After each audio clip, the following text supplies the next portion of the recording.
Well, once upon a time of a Friday night, there was a man who told his son to go out back and take all the brush and all the boards from the old shed that they had just torn down, take it all way out in the field and burn it. And he told his son to check on the fire several times. It was way out in the field where nobody, it wasn't going to be a threat to anything else. But check it several times and make sure especially to check it right before he went to bed. And if anything was, falling away, any partially burned stuff, just throw it into the fire. Okay. So the boy started the fire and got things burning, and that was cool. Actually, it was hot, but, But then he came back in and started watching TV. And he just got so involved in watching TV, he totally forgot all about the fire, and he went to bed. So his father decided he better go out and check up on things himself. And he lifts some brush from the edge of the fire and some boards, and as he steps forward, his foot comes straight down a board that's got a protruding nail coming up, and the nail drives into his foot. It's excruciating pain. He manages to hobble back into the house and cleans up his foot, and then has his wife drive him to the emergency room to get a tetanus shot, which of course it took 3 hours of waiting there. And finally gets back home and crawls into bed, and he's muttering the whole time. And as he's trying to get to sleep, he's saying, if only the kid had done what I told him to do, this wouldn't have happened. Morning comes. The man wakes to throbbing pain and one foot that's half the size of the other. And as he stumbles out of bed and starts for the bathroom, the family dog runs right in front of him, so he trips, and he comes down. He doesn't fall, but he comes straight down, all of his weight on that foot. And he yells for his wife, and if your stupid dog had to run in front of me and get your stupid son out of bed and get him started on chores. I'm not the only one who's going to do anything today. And, of course, the son doesn't appreciate being hauled out of bed early on a Saturday to do chores. So he's belligerent all day long. And then the wife is like just grumbling about men in general. And without thinking, pours bleach in a load of laundry that's all dark clothes. By evening, the entire household has had it. And the dog decides to sleep outside that night. Don't blame him. But on Sunday, this family goes to church and hears a sermon about forgiveness. Forgiveness. Yeah. If he had done what I told him to do, forgiveness. Oh, my. The story is not unique, of course. Happens all the time. Maybe not that dramatically, but it happens all the time. I could have also told a story about a young boy who dreamed dreams about greatness and all the things that he was going to do when he grew up, and his superiority over his 11 older brothers,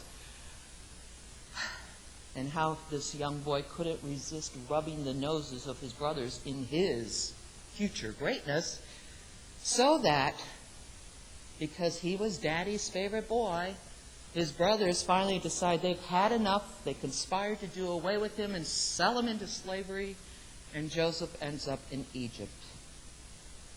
But then the whole family comes because of famine in the land, and they face each other.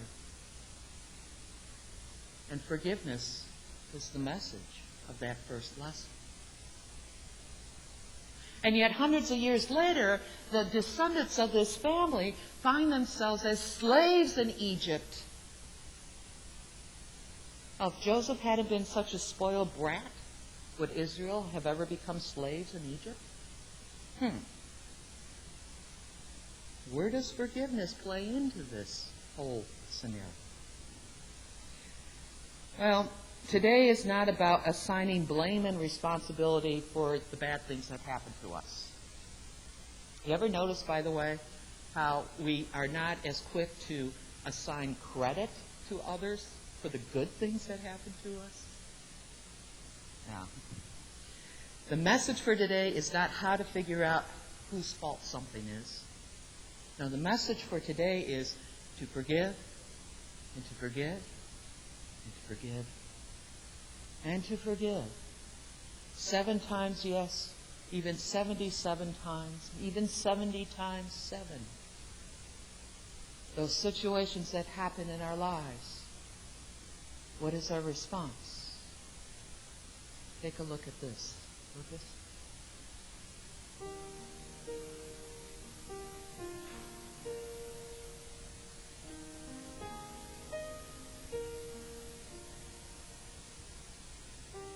How often am I supposed to forgive? I'm not really asking for an answer. I guess just an opportunity to come clean. How often do I forgive the gossiper in my life? How often do I forgive the exaggerator, the outright liar? How often do I forgive the nonstop talker in my life, the interrupter, or person who sits around and does nothing? How often do I forgive a boss who's demeaning, a coworker who's after my job? How often do I forgive my mother for all she did or didn't do? My father for all he said or didn't say? My brother, my sister? How long is my mental list of hurt feelings? How far back does the account of wrong suffered go? How many people do I mumble to myself about, mentally rehearsing the scene where I tell them off and expose them to the world?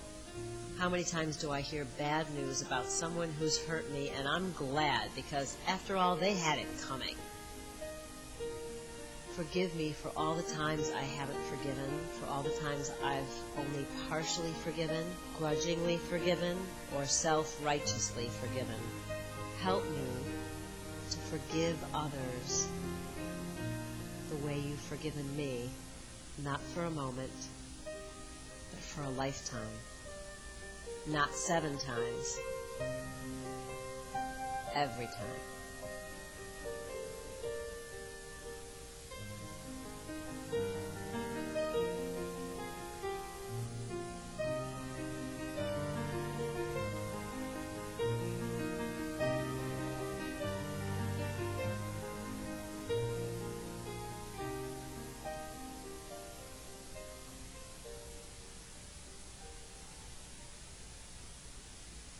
These situations are not unique.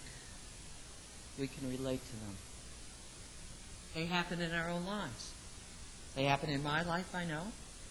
How often should I forgive? So I know they happen in your life as well. But here's the deal. The parable Jesus tells in response to Peter's question turns the whole matter upside down and on its head. Instead of asking, how many times do I have to forgive?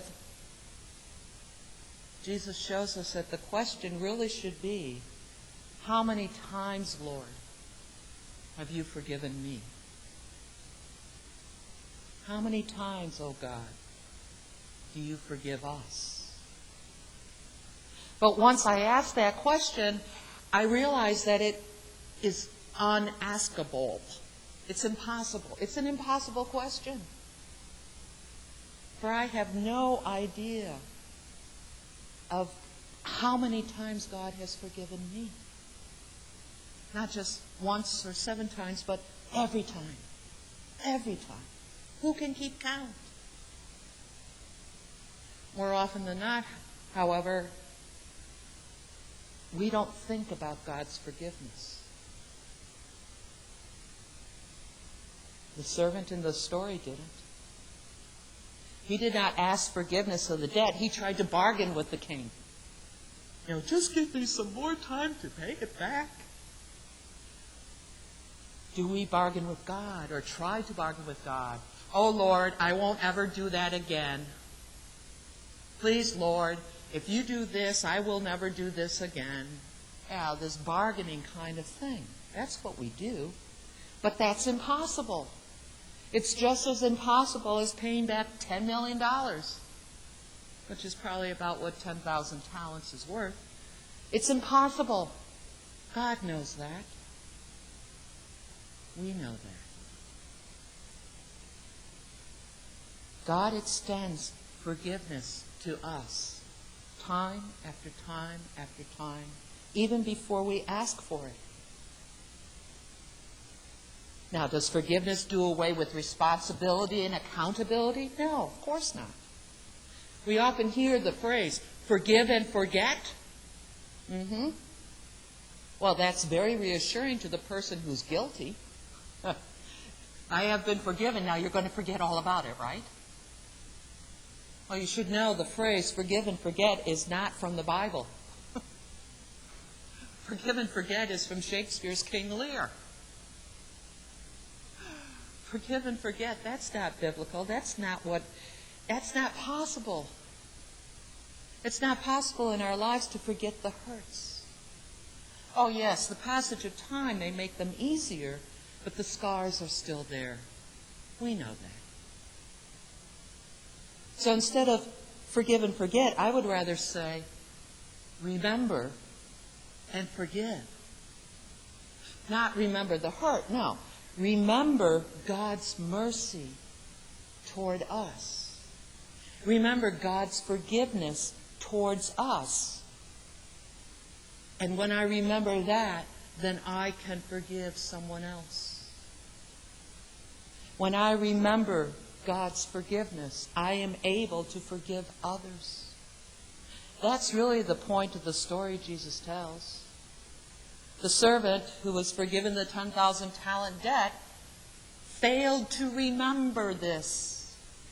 Even as long as it took for him to leave the palace and walk out into the street, he couldn't remember what had just been given to him, this huge amount of forgiveness.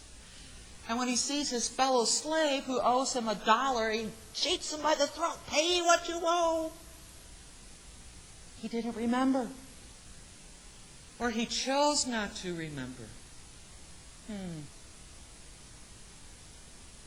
He failed to show mercy to his fellow slave. He did not remember what he had just received.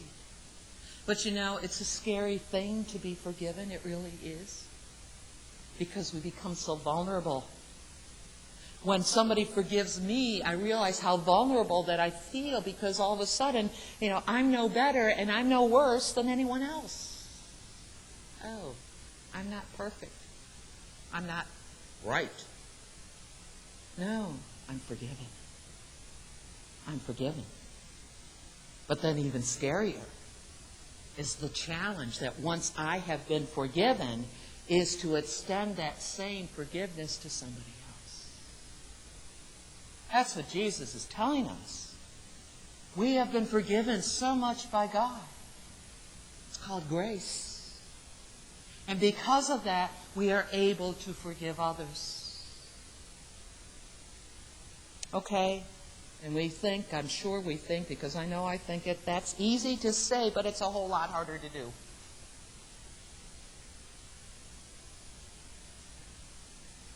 Perhaps, but if forgiveness isn't easy, it isn't forgiveness. If forgiveness isn't easy, it isn't forgiveness. Now, the decision on us to forgive somebody may be difficult and hard,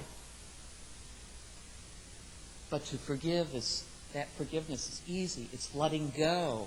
It's letting go. It's dropping the urge to strike back. It's letting go of the need for revenge, for the need to be right. It's letting go like it's a hot coal in our hands. That's forgiveness. Let go. How often? As many times as it takes. As many times as it takes. As many times as we come to God and say, forgive me, please. Even more than that, as many times to our neighbor, to our friends, to our family, to colleagues, to whoever it is, we choose to forgive because we have been forgiven.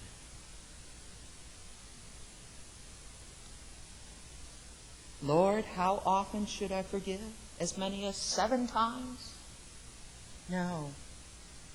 Not 7 times, but 77 times. 70 times 7 says, many times as you have been forgiven by God. Forgive others. That's what we do as disciples of Jesus. Amen.